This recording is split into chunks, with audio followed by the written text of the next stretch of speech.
முகுந்தன் இந்த பக்கம் வரவே இல்லையா? சார் நம்ம தோட்டத்துக்கு சில நேரத்தில் வேலைக்கு வருவான், அவ்வளோதான் சார். மற்றபடி எனக்கு அவனுக்கு எந்த சம்மந்தம் இல்லை சார். சரி, ஓகேங்க. முகுந்தனை பார்த்தா எனக்கு சொல்லிவிடுங்க. கண்டிப்பா சார். நம்ம கையில் அந்த முகுந்தன் சிக்கிறது டவுட்டு தான் சார். ஆனால் அந்த உதயவன் லோகியும் ரொம்ப மோசமானவனுங்க சார். உங்கள் கையில் சிக்கினா முகுந்தனை முடிச்சிருவீங்கன்னு இவனுங்க முன்கூட்டியே சொல்லியிருப்பானுங்க சார். எனக்கும் அதே டவுட் தான். ஆனால் ஏதாவது செஞ்சாவனையா?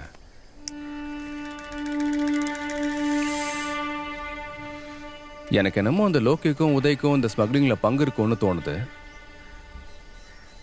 இருக்கலாம் சார். ஆனால் இந்த விசாரணை ஆரம்பிக்கும் போது அது வேறு வழியில் போயிடும் சார். ஸ்ட்ரைக் பண்ணதுக்கே அரெஸ்ட் பண்ண போகிறோன்னு தெரிஞ்சவனும் பெரிய பிரச்சனை பண்ணிட்டான் சார் அவன்.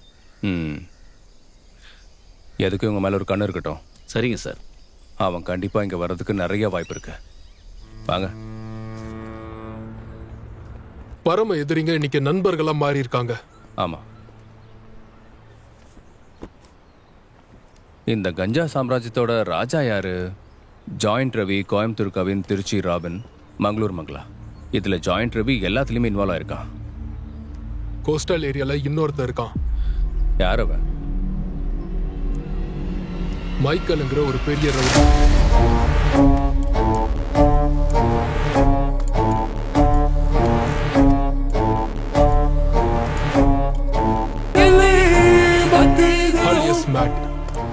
ஆபீசர் பாஸ்கர் கிட்ட நான் இதை சொன்னேன். இது தேவையில்லாத சார், முதல்ல விட்டுருங்க சார். அவன் மோசமான ஒரு சைலண்ட் கில்லர் சார். பெரிய பெரிய அரசியல்வாதிங்க, பிசினஸ் பண்றவங்க, கோயிலை சேர்ந்தவங்களாம் அவனுடைய கஸ்டமர்ஸ். இந்த மேடுங்கிறவன் அண்டர் வேர்ல்டு எல்லாருக்கும் தெரிஞ்ச கஸ்டமர்ஸ். இவனை பிடிக்கிறதுக்கு இது வரைக்கும் எந்த கொம்பனும் வரல சார்.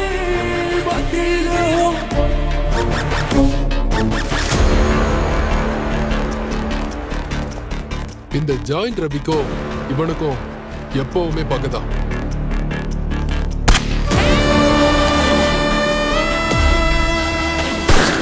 ரெண்டு பேரும் ஒருத்தருக்கு ஒருத்தர் கொல்றதுக்காக துடிச்சிட்டு இருக்காங்க. இந்த ரெண்டு பேருமே டேஞ்சரஸ் கிரிமினல்ஸ். எவ்வளோ பெரிய ஆளா இருந்தாலும் உள்ளுக்குள்ள ஒரு பயம் இருக்கும். அந்த பயத்தை நம்ம யூஸ் பண்றது தான் முக்கியமான விஷயம். இதுல நம்ம ஏசிபி பாஸ்கர் ஜாயிண்ட் ரவிக்கு சப்போர்ட் பண்ணிட்டு இருக்கான்னு இன்ஃபர்மேஷன் வந்திருக்கு.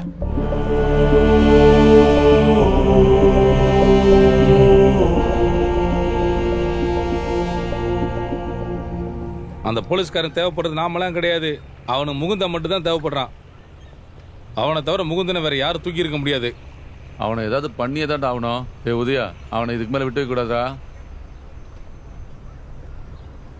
ஹலோ சார், இங்க சுதா, மது, உதய் எல்லாரும் வந்திருக்காங்க சார். என்ன சொல்றதுனே எனக்கு தெரியல சார். வாழையில இல்ல, சாப்பாடு போடு. அது அது முடியாது சார். நாங்க அங்க வர வரைக்கும் அவங்கள அப்படியே உட்கார வைக்க. அவங்க கேட்க மாட்டேங்கிறாங்க சார். கலாட்டா பண்ணிட்டு இருக்காங்க, ரொம்ப பிரச்சனை பண்ணிட்டு இருக்காங்க. யுத்தம் இப்ப ஸ்டார்ட் ஆயிடுச்சு. அதனால தான் இந்த இன்ஸ்பெக்டர் இருக்கானே, இவன் தேவையில்லாத குடைச்சல் கொடுத்துட்டு இருக்கான். கஷ்டம் வரும்போது கேளுங்க, உங்களுக்கு தேவையான உதவியை நான் பண்றேன் சார்.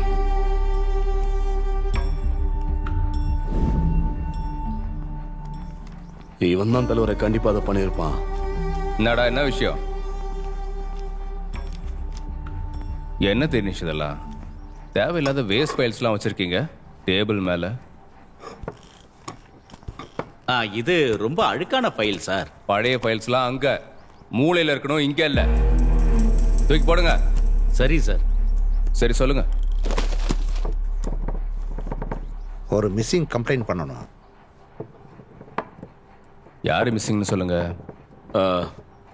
இவளோட அப்பா முகுந்தன்னு பேரு.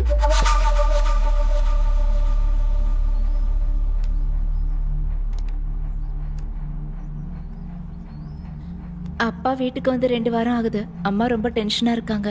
ஏதாவது ஹெல்ப் பண்ணுங்க சார். சரி, கம்ப்ளைண்ட் கொடுத்துட்டு போங்க. கம்ப்ளைண்ட்ல ரெடியா தான் சார் இருக்கு.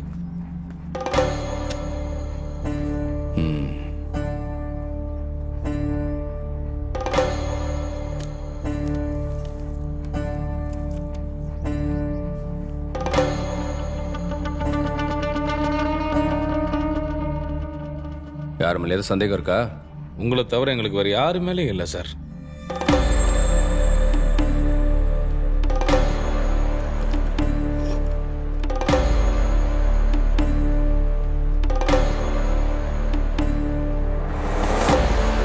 இந்த வருடம் நடக்கவிருக்கும் படகு போட்டி விறுவிறுப்பாக இருக்கும் என்பதில் எந்த ஒரு சந்தேகமும் இல்லை.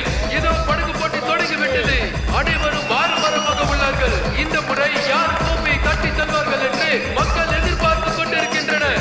இதோ 1வது படகு முன்னேறி கொண்டிருக்கிறது. அனைவரும் உற்சாகத்துடன் ரசிக்கிறார்கள். நிச்சயமாக அவர்கள் தான் ஜெயிப்பார்கள் என்று எந்த ஒரு சந்தேகமும் இல்லாமல் நிரூபிக்கப்பட்டுக் கொண்டிருக்கிறது. இதோ 1ஆம் நம்பர் படகு நெருங்கிவிட்டது. ஜெயிக்கப் போகிறார்கள். ஜெயித்து விட்டார்கள்.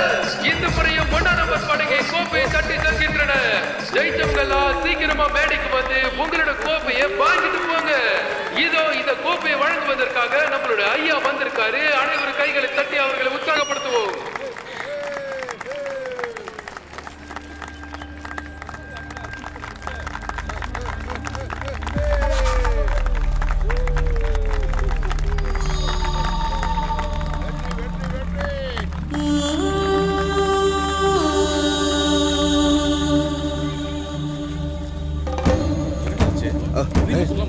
அவனா சீக்கிரம் வாங்க.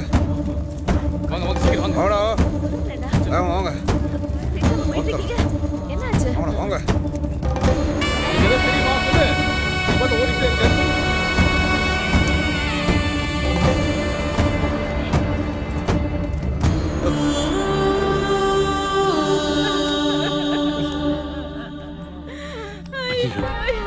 எந்த ஒரே ஒரு சாட்சி இவன் மட்டும் தான்.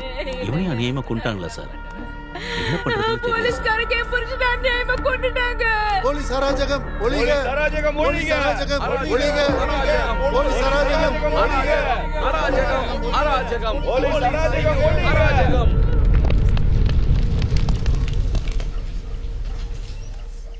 இங்கதான் தலைவரே, இங்கதான். அம்மாவை கூப்பிடு. சீக்கிரமா. உதயணனும் தலைவரும் வந்திருக்காங்கம்மா. வணக்கம்மா ஜல்ஜா, நல்லா இருக்கியா? என்னப்பா, என்ன விஷயம்? அதான் ஜலஜாக்கா, நம்ம பெரிய போராட்டம் பண்ணி ஆகணும் இன்னைக்கே. இந்த போராட்டால நமக்கு எதுக்குப்பா? போராட்டம் பண்ணா செத்து போனவர் திரும்பி வந்துருவாரா? உண்மைதாம்மா, இறந்தவன் திரும்பவும் உயிரோட வரப்போறதில்ல. இருந்தாலும் அவனோட சாவுக்கு ஒரு நியாயம் கிடைக்கணும்ல. நியாயம் அநியாயம் எல்லாம் விட்டுருங்க சார். எதுக்கு இந்த பிரச்சனை எல்லாம்? அது இல்ல ஜலஜாக்கா, நீங்க இல்லன்னு வச்சுக்கோங்க, போராட்டம் பண்றது வேஸ்டா போயிடும். அதிகாரிங்க கிட்ட சொல்லி, அது அரசாங்கத்துக்கிட்ட சொல்லி ஏதாவது காசு வாங்க பார்க்கலாம்ல. உங்களுக்கு கண்டிப்பா அது நல்ல உதவியா இருக்கும்க்கா. நாளைக்கு உங்க பொண்ணு கல்யாணம் கூட அது உதவியா இருக்கும். என்னடா சொல்ற? ஆமால.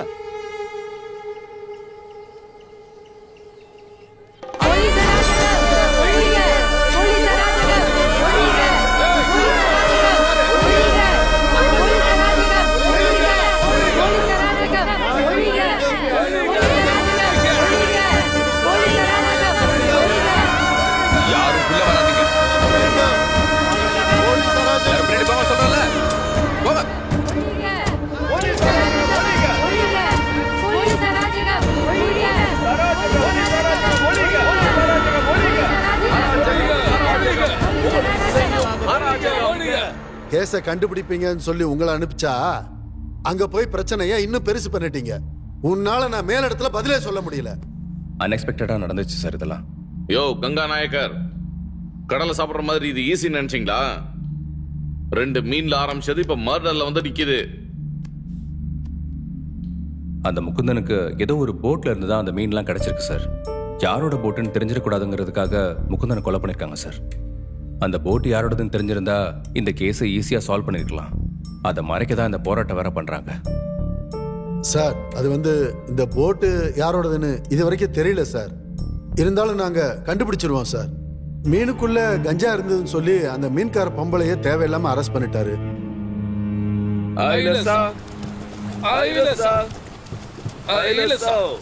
இந்த வாரம் கலெக்ஷன் எப்படி இருக்கு? சொல்லிக்கிற மாதிரி ஒன்றும் வரல.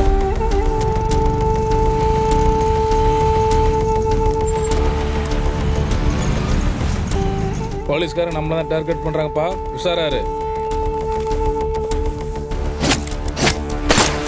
ஏம்மா இவனா சார்?